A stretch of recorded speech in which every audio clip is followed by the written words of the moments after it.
Okay. Hello, hello, who's ever out there? All right. So my sister asked me to explain the Tupac trial to her, and I figured since I'm going to explain it, here we go. Here's the family group chat version. I am the resident Tupac extraordinaire for my family, hip hop, 90s pop culture, anything of that nature. They always come to me to explain it to them. To say that I was obsessed with Tupac is somewhat of an understatement. I've watched basically every single documentary about this case. I've heard every theory. The Orlando did it. Suge Knight did it. Suge Knight had something to do with it. Did he pay for it? The government did it. You name it, I've explored it. Even the Tupac is living in Cuba. So, there's been so much going on over the last 30 years. And it's kind of like, I think for any huge Tupac fan, it's very anticlimactic that we are in a situation where it feels like this trial is happening and it doesn't feel like it's making the splash that it should. This has like been a huge mystery in society for the last 3 decades. Now all of a sudden it's like, oh, and we have this Tupac murder trial going with Keefe D. And we're like, no, this is like the trial. Anyways, so that's my rant that pop culture does not know what they're missing right now. But um I did tell my sister I'd make a recording basically explaining it to her and telling her, you know, my understanding of everything that's going on since I'm literally sitting here listening and watching the trials all day long. So the first question is basically what is Keefe D on trial for? And I realize that if you haven't been following this case forever, the answer is not necessarily obvious. Uh, so we have to take it back. We have to take it back to when the day that Tupac was shot. So that is September 7th, 1976. September 7th, 1976, Tupac goes to the Mike Tyson fight in Vegas. I think a lot of this is like well-known information, but if you're not following it, it might not be. So I'm just going to go over everything. So Tupac goes to the Mike Tyson um, fight in Vegas. And after the fight, there's the what is now infamous fight at the MGM Grand. Tupac, Suge Knight, and a bunch of other people in their group attack this man named Orlando Baby Lane Anderson. Now, the important part about this, because the prosecution says that that fight at the MGM Grand is what was the motive for Tupac being shot. Now, or so we have to tie some of this together, right? Because it's not obvious how this connects. Orlando Anderson is Keefe D's nephew. Keefe D is the man that's on trial right now. Orlando was associated with the Crips, the Southside Compton Crips. And I'm just going to put it out there right now so you can just avoid saying it. Yes, I'm a suburbanite. Yes, I am um, not who you would normally think of, but let's be honest, like most rap was, especially in the 90s, was consumed by kids in the suburbs and white kids at that, but kids in the suburb. So I really am fascinated by Tupac as just like in general. There's so many layers to him. So I guess I'm just kind of explaining away how why I'm so interested in this. But back to the to what's going on. So essentially that fight was what prosecution and people for years have said was what was the motive for that for a Tupac shooting. Okay, so Orlando is Keefe D's nephew. Keefe D is the one who's on trial. Orlando is a Southside Compton Crips, is a member of Southside Compton Crips. Okay, let's keep that straight. So his uncle Keefe D was like this senior figure in that gang. On the other side, you have the Bloods, and specifically the Mob Piru Bloods. And this is a Compton um, gang.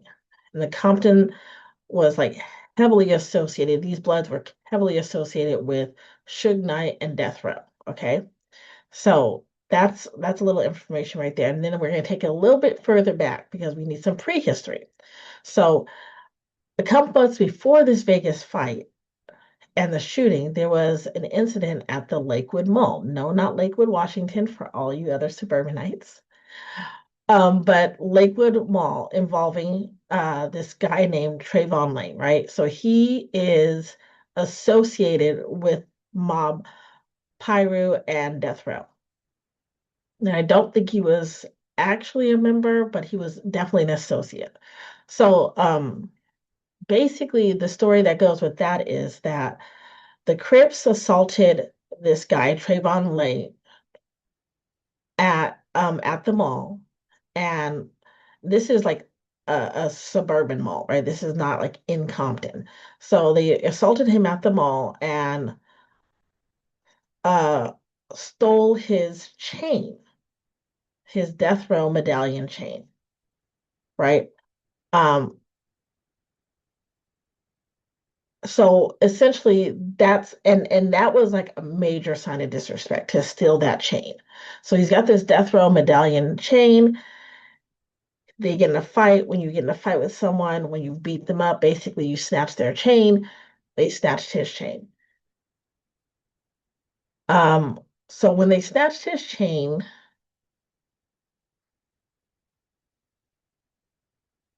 so yeah, so then then the fight gets breaking up. The police come. They don't actually arrest anyone. They just are like, get out of our suburbs, basically.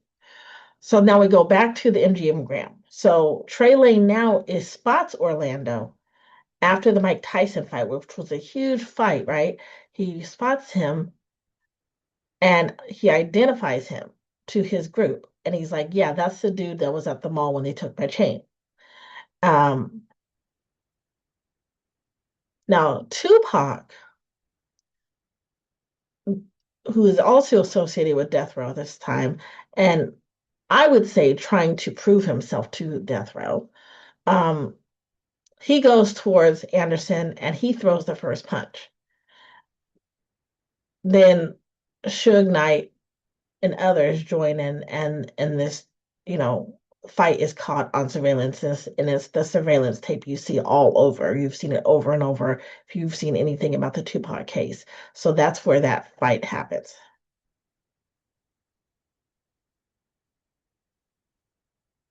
So this is not like a Tupac didn't like Orlando Anderson. I'm not even sure that they actually knew each other well like that. Uh, I mean, sorry, this is not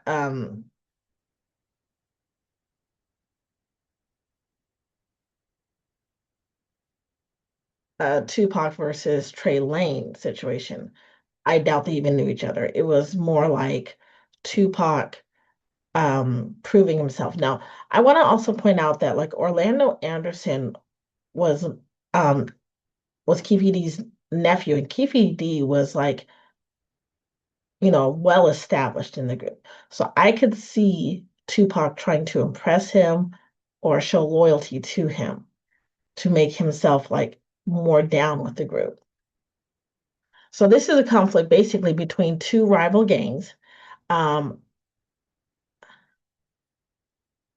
and one of the most effective witnesses they've had so far right now is a former member of the Mob Pyru group, and that is um, James McDonald. So he testifies that Tupac became involved out of loyalty, basically, not because he personally knew anybody or anything like that, or that there was some kind of beef. And we've kind of already, I mean, I think most people have already understand that. I gotta stop saying that because I don't know what most people understand. But I already knew that Tupac wasn't actually with these gangs, but it was a loyalty situation. And I would suspect that he was just doing it basically to prove himself more. He's not just a rapper.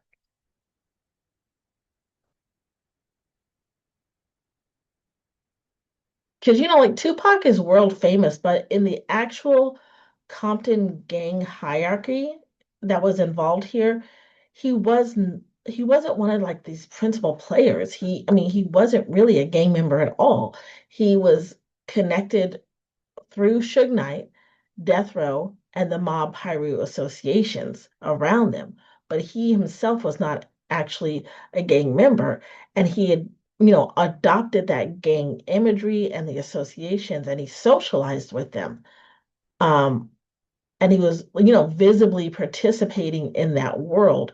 But that's different from saying he was like in the organization, and certainly different from saying he had any authority in the organization. Um,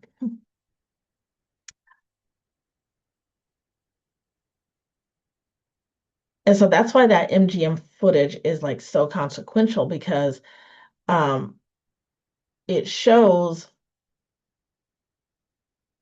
that he was really there out of loyalty, and he was, I think, just thought this is just another street brawl. I don't think he fully understood how deep these associations went, quite frankly.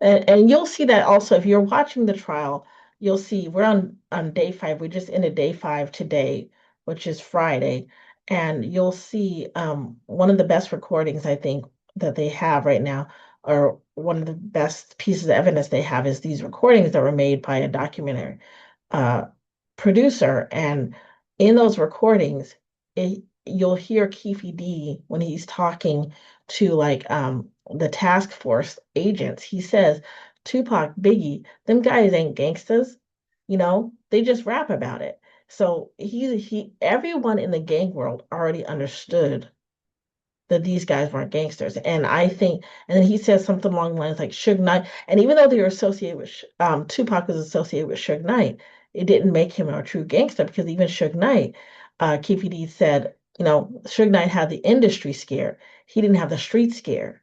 How many college kids do you know who are gangsters? And basically, I think all of them were trying to prove themselves in the gang world that they had adopted for their music, quite frankly. And as Keefe D said in the recordings, oh, them streets will eat you up alive. And yes, I know I am such a suburban girl saying that, and I don't care. Like, I have never, ever, ever been one of those people who wanted to prove myself on the street because every person I know who truly is from the street doesn't want to be there. Like, you're trying to move away from that. You're not trying to live that life forever. And so I have called me suburban. I don't care. Thank God. But I don't say that disparagingly about Tupac. When I say about the streets and stuff like that, I actually don't say that disparagingly. I really have always connected with Tupac, and I think one of the things I understand about him better than a lot of people, at least when I hear them talking, is that Tupac was a Gemini, right? Geminis are artists, and what people don't understand is Geminis are not acting. Whatever he was doing was true to him in that moment. That was his truth in that moment. The thing with Geminis is we can have multiple truths at any given time. So, in that moment, that was true. If you took him out of that environment, whatever he was in next would have been true to him. It's not an acting, it is true. So I really do think, he was loyal to it. He was loyal to the people he wanted to prove himself to. Um, Even if that wasn't like his true background, in that moment, that was his truth. So back to the timeline. So later that night, Tupac is riding with Suge Knight when a white Cadillac pulls up next to him and someone starts shooting. And Tupac, unfortunately, is hit multiple times and he dies 6 days later. And this is the story that everyone knows about Tupac Shakur. Um, In this trial, the state is not claiming that Keefe D was the shooter. What they are saying is that he helped put the retaliation in motion. He got the gun that killed Tupac and was in the car where the shooting occurred from. And he participated in that. So, of course, that's a felony murder charge. Felony murder being if you are with someone while they are committing a felony and that person and someone is killed, you are just as responsible for that deceased person's death as the person who pulled the trigger, who committed the homicide in some way, shape, or form. So, and I think that's where this case is really fascinating as a lawyer. I am a lawyer. I I'm a civil law attorney, but we learn criminal law as well. Um, and one of the state's biggest witnesses against Keefe D, which is so fascinating to me, is Keefe D. He is their biggest witness. Okay, so Keefe D is his own worst witness, really. I mean, this man has talked. Um, and I'm trying to figure out why he's talked. I don't see any advantageous scenario unless I have two theories. We know that he has cancer, so he might have truly had this like come to Jesus moment, right? Like he's like, I can't go. He might have already said, when everyone is dead, because everybody involved in the shooting is gone now, except for QED. When everyone is gone, when this is all said and done, I will tell. And he's dying.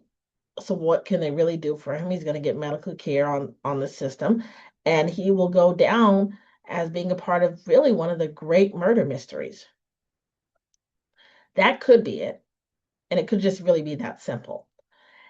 Or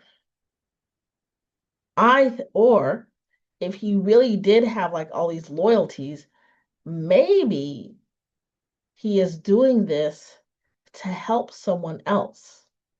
Like if you confess to this, we will pay for this. We will help this person's case. And he's like, I have nothing really to lose. So I don't know. I don't know why he's doing it, but I think it's interesting that he is. Um, but this isn't like the first time he's talked. Again, if you have watched any kind of version, you've had to have heard Keefe D's name, and you had to know that he's been talking for a long time. I remember when first started hearing about, oh, there's tapes out, there's recordings. People said, oh, watch him be dead in a year. The man is still alive and he's still talking. I find it fascinating. He's got to be protected somehow. So, anyways, in 2008, he sat down with law enforcement. He basically sat down with his task force and gave a detailed, like really detailed account of that night. And that is why so many people have said for years that the cops couldn't find Tupac's murderer and couldn't solve this case because they didn't want to. And we'll hear all throughout testimony the crooked cops that were involved and how the cops were just as much gang members as the gang members. Because I mean, we're talking about 2008, right? And it's 2026 now. And Keefe D, they had recordings in their possession and an interview in their possession that gave extremely detailed information. Um, Now the public didn't know about this at the time, but the cops did. So, like he said, he was in the Cadillac. He's confessed to that. He was getting the gun. He's the one who passed the gun to the back seat, and he's the one who identified his own nephew, Orlando Anderson, as the person who actually fired the shots.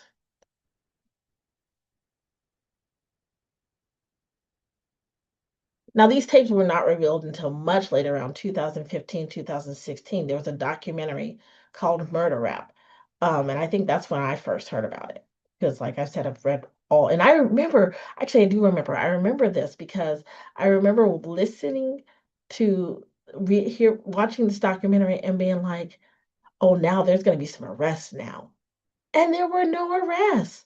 I remember there being some news stories and them saying, well, all we have is this man's word. We don't have any evidence and blah, blah, blah. And I'm like, y'all have, and now that I am an attorney and I've seen this and I've worked in the system and they have arrested people on far less than this and, gotten convictions on far less than this. So I am convinced that the police did not solve this case because the police did not want to solve this case.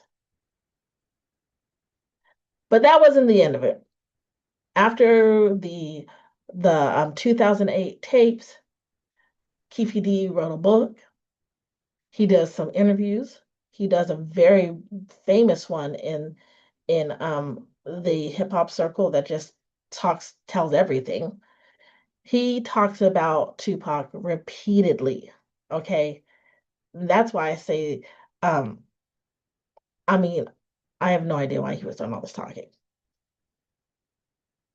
And I just have to believe that at this point, he felt like there was nothing else to lose. Like everybody, if you look through the list of people who were involved, all of them are gone.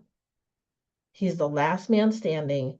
And maybe he was just like, I'm just going to unburden my soul because Keefe D was actually, he had some cred already. So it's not like he needed to like boost his credibility. In fact, I would think this like lowers his standing because he's cooperating with um with law enforcement, but I don't know. What do I know? So of course, what's naturally going to come to your mind is like, why would you confess essentially to murder? Because like felony murder, right? If he's confessing to this, he's going to be tried for murder.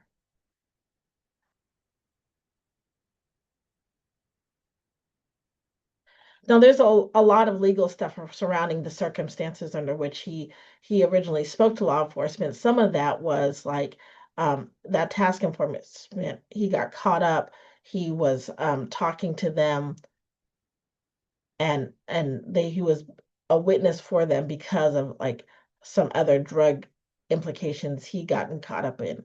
And so I can do a separate video on that if people want and go further into that. So there was like some immunity that was proffered and all that, but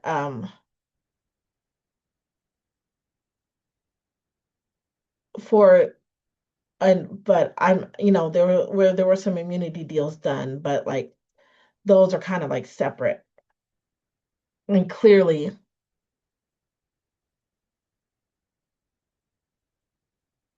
that has, he thought he could talk about it um without getting, some people are saying that he thought he could talk about it without getting arrested, that he could talk about it because he had all this immunity.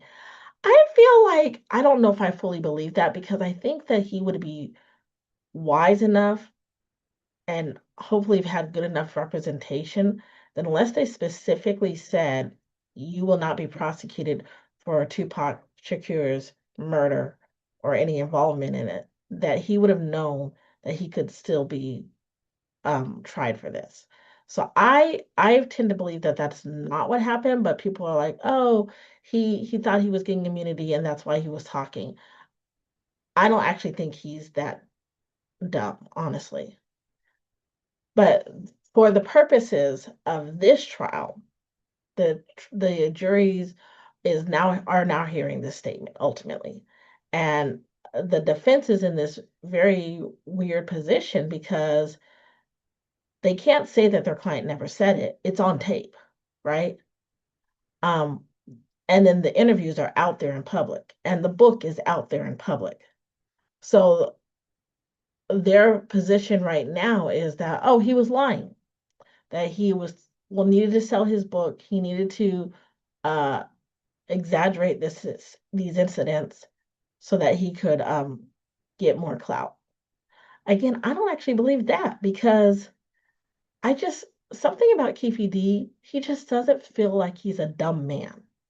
And so you can't think that you're going to go around and talk about one of the greatest murder, this was a huge, like, I think these young kids don't get like what the Tupac and Biggie feud and murders, what that meant to our generation. And so I just don't think you could have gone and talked like that and not thought something was going to come back, either from fans, sycophants, other gang members who are just talking too much, or law enforcement. So I'm not buying it.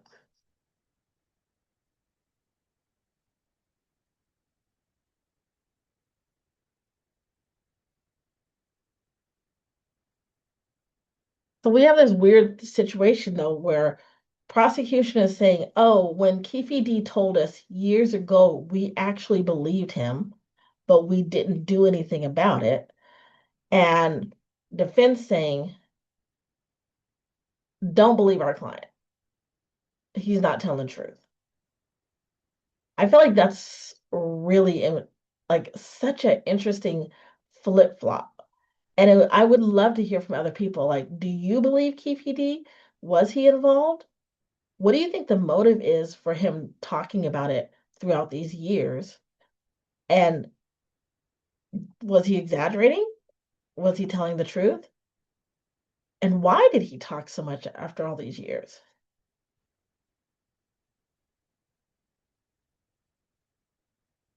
So we're in a situation where we're going to be less looking at what, in this situation, I think the jury is going to focus a lot on what corroborates his story. And I think they're going to be in a situation where they're like, why would he confess? So they're going to have to find, like, look at all the circumstantial evidence to show whether or not Keefe D was exaggerating or if he was telling the truth. Was he lying then or is he lying now? That's kind of where we're at right now. Was he lying then? Is he lying now? So we're looking at, is there any evidence that corroborates his story? Um, is there evidence outside from witnesses? Are there witnesses that can produce information that goes along with his story? Um, are there records that can be confirmed? I think one of the interesting things that happened today in court was that that task force actually gave the prosecution and defense their transcripts, and their transcripts were missing chunks of information. Uh, they were missing chunks of information, which kind of makes you raise an eyebrow then. And then their audio never was turned over. But the interesting thing was that documentary producer, he recorded on his phone during those interviews. And so they tried to hide information, but he had basically a backup recording. And so they're able to look at his recording and see the chunks of information that the task force did not turn over. And honestly, I it is not far-fetched to believe that a task force would be like, you know what, it's just a dead rapper, but we can use this information to get 100 other prosecutions and use those connections and stuff like that to get prosecutions. I would not be surprised if Keefe D, even though this is what he's famous for talking about, I would not be surprised if they've gotten tons of prosecutions off of him over the years while holding on to this Tupac thing. I would not be surprised at that at all. So I don't think for them there was any benefit to revealing this information because everybody involved really was already dead except for, Puffy and a few other people. And Puffy now is out of the way because he had a lot of power and range at the time, but now he's out of the way, so now they can reveal this information.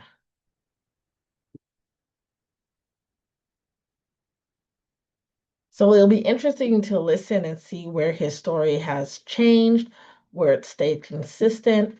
Um, I think his attorneys are in an interesting position of trying to prove their client is a liar, and the state is going to have to prove that he's telling the truth, and they're going to have to put on enough independent evidence um, around his statements to prove their case beyond a reasonable doubt. Because in a documentary, you get to tell this story, you can have this story arc, but in a courtroom, you really do have to prove it. And so I actually believe the this story has been tightening up and tightening up and around the same set of facts for years. So I think we all kind of know what happened, but it'll be very interesting to see if they can prove what happened. So if you guys want me to keep explaining this trial, um, I have no problem doing that. I am not a criminal attorney. I am not licensed in Nevada. Um, I am a lawyer. I am a trial lawyer. But in this context, I am a Tupac fan. Uh, so I have thoughts. Well, like, subscribe. Let me know if you want to hear more information about this. Thanks.